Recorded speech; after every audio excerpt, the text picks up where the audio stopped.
3월 2일 목요일입니다. 이번 주 한 주간 우리가 회개해야 할 죄들에 대해서 나누고 있는데요.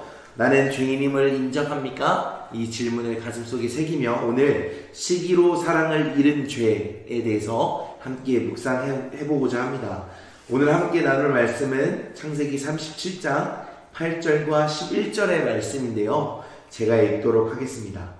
그의 형들이 그에게 이르되 내가 참으로 우리의 왕이 되겠느냐? 참으로 우리를 다스리게 되겠느냐 하고 그의 꿈과 그의 말로 말미암아 그를 더욱 미워하더니 그의 형들은 시기하되 그의 아버지는 그 말을 간직해 두었더라. 아멘. 아멘. 함께 묵상 좀 읽겠습니다. 창세기 37장 요셉의 이야기는 야곱이 헤브론에 간 지 얼마 되지 않았을 때 시작합니다. 당시 기준으로 요셉은 이미 17세가 된 성인이었으나 여전히 집안에서 어린이로 취급받았습니다. 아버지인 야곱이 편애했기 때문이었습니다.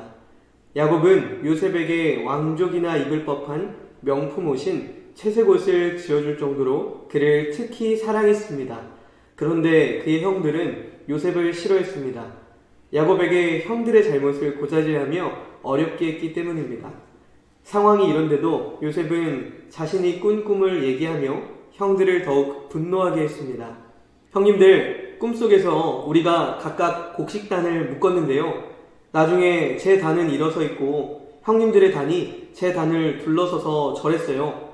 이는 곧 내가 형들의 왕이라고 선언한 셈입니다.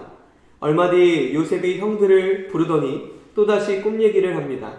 이번에는 해와 달과 11개의 별이 자신에게 절을 했다며 이젠 형들을 넘어서 부모에게도 자기가 왕이 될 것을 선언한 셈입니다. 형들의 분노는 절정에 달합니다. 그러던 어느 날 요셉은 양을 치고 있는 형들이 별일 없는지 보고 오라는 야곱의 심부름을 떠납니다. 요셉이 집을 떠난 지 5일 만에 드디어 양을 치는 형들을 만납니다. 저 멀리서 반갑게 인사하는 요셉을 본 형들의 기분은 어땠을까요? 짜증납니다. 우리에 대해서 또 무엇을 해코지하러 왔을까 생각하니 불쾌하고 한동안 잊었던 요셉의 꿈을 떠올려보니 너무 불쾌합니다. 그래서 함께 비아냥거립니다. 야, 꿈쟁이 오신다. 하지만 아무리 화가 나도 해야 할 일이 있고 하지 말아야 할 일이 있습니다. 그런데 형들은 요셉을 보다가 나쁜 마음이 올라옵니다. 저거 죽이고 구덩이에 던지고 아버지에겐 짐승한테 먹힌 것 같다고 하자. 그리고 그 악한 생각을 실행에 옮기기 시작합니다. 그나마 동생을 살리려고 했던 르우벤의 제안으로 요셉을 죽이지는 않고 구덩이에 던지기만 하지만 그 자체로도 해서는 안 되는 짓을 합니다. 감정에 사로잡혀서 감정의 노예가 되어버린 것입니다. 결국 형제 요셉을 팔아넘긴 악행이 아버지 야곱을 속이는 죄로 이어지고 이로부터 약 20년 동안 요셉은 야곱에게 죽은 아들이 되고 맙니다. 야곱에게는 애통의 세월이고 형들에게는 죄책감에 시달리는 고통의 세월입니다. 요셉만 제거하면 알타리가 빠진 것처럼 시원할 줄 알았지만 견딜 수 없는 고통만 남은 것입니다. 죄가 또 다른 죄로 이어진 것입니다. 형들은 동생을 향한 미움과 시기, 자신의 안녕에 대한 위협 때문에 그들은 해서는 안 될 일을 꾀했습니다. 그러나 평화는 결코 악행으로 얻을 수 없고 사랑 역시 폭력으로 쟁취할 수 없습니다. 만약 요셉의 형들이 비교와 시기로 한탄하는 대신 하나님을 붙잡았다면 어땠을까요? 적어도 동생을 죽이려 했다는 죄책감에서는 자유로울 수 있지 않았을까요? 우리도 여전히 이런 위기에 봉착합니다. 나보다 더 나은 사람, 더 가진 사람, 더 잘난 사람을 보며 시기함으로 이성을 잃을 때가 종종 있습니다. 그러나 그것은 우리에게 어떤 유익도 가져다 주지 못합니다. 오히려 영혼을 황폐하게 하고 죄악으로 인도하는 지름길입니다. 하나님 안에서 진정한 평안을 누리는 방법은 비교하는 대신 감사함으로 인정하는 것입니다. 이 시간 다 같이 오늘 함께 읽은 말씀을 통해 함께 묵상하는 시간 갖도록 하겠습니다.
제가 먼저 묵상을 한번 나누어 보겠습니다. 저는 이렇게 정리를 했는데요.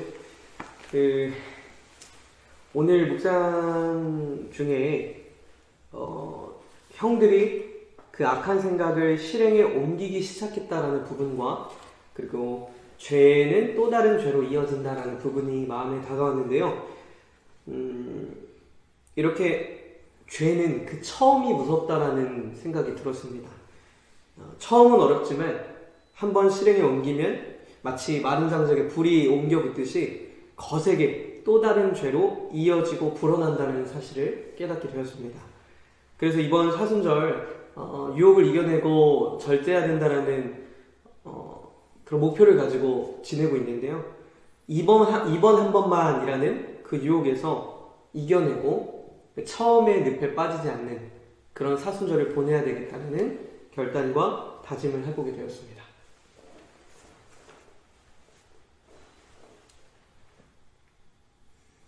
그 다음에 제가 좀 나눠볼게요. 저는 이렇게 정리를 했는데요. 며칠 전에 집 앞에 있는 삼거리에서 접촉사고를 목격한 적이 있었어요. 정확한 과정은 다 얘기할 수 없지만 어쨌든 오토바이 한 대와 택배차 하나 그리고 자동차 한 대가 서로 연쇄적으로 접촉이 되면서 이게 자동차는 완전히 한쪽이 범버가 나가버렸고 택배차도 막 여기저기 살피고 오토바이 운전자는 막 미안해서 어쩔 줄 몰라 그런 상황이 벌어졌습니다. 생각해보면 서로 내가 먼저 가고 싶은 그런 생각이 그런 사고를 일으켰던 것 같은데 그거 보면서 그냥 지나갈 때는 그냥 그분들이 한심하게 보였어요. 그런데 돌아와서 보니까 제가 똑같더라고요. 저도 역시 누군가보다 먼저 가고 싶은 마음이 있고 저 사람이 나보다 먼저 가 있는 것 같으면 괜히 시기하고 또 형들이 요셉에게 그랬던 것처럼 또 내가 부족하다 싶으면 또 괜히 화가 나고 그런 생각들이 좀 저한테도 있는 것 같아요. 아무리 예수님을 믿고 하나님을 믿는다고 해도 여전히 그 마음에서 우리는 여전히 잡혀 있는 것 같고요. 그래서 하나님이 우리에게 양보를 하시고 배려하시고 이해하시고 사랑을 하셨는데 나도 그 마음처럼 내 누군가에게 또 양보하고 배려하고 조금만 천천히 가도 내가 더 안전할 수 있지 않을까, 내 마음의 영혼을 지킬 수 있지 않을까 그런 생각을 하면서 이 형들을 좀 살펴보았습니다. 제가 마지막으로 묵상을 나누면요, 저도 이렇게 묵상을 했는데요. 결국 시기의 이유는 내가 남들보다 못하다는 부족함 때문 혹은 나보다 저 사람이 더 잘났다라는 비교의식 때문이라고 생각했습니다. 그 이유로 형들이 요셉을 시기하고 그것이 죄로 이어진 거죠.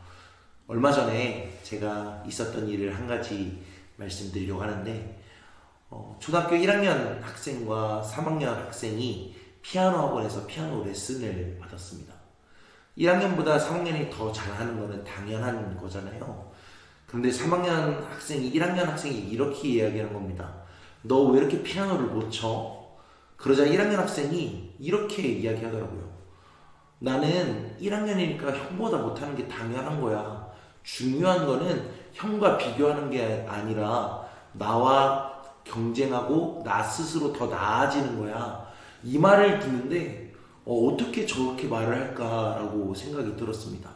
결국 중요한 것은 다른 사람과 비교하는 것이 아니라 내 스스로 하나님과의 관계 속에서 더 성장하는 것이라고 생각이 들었습니다.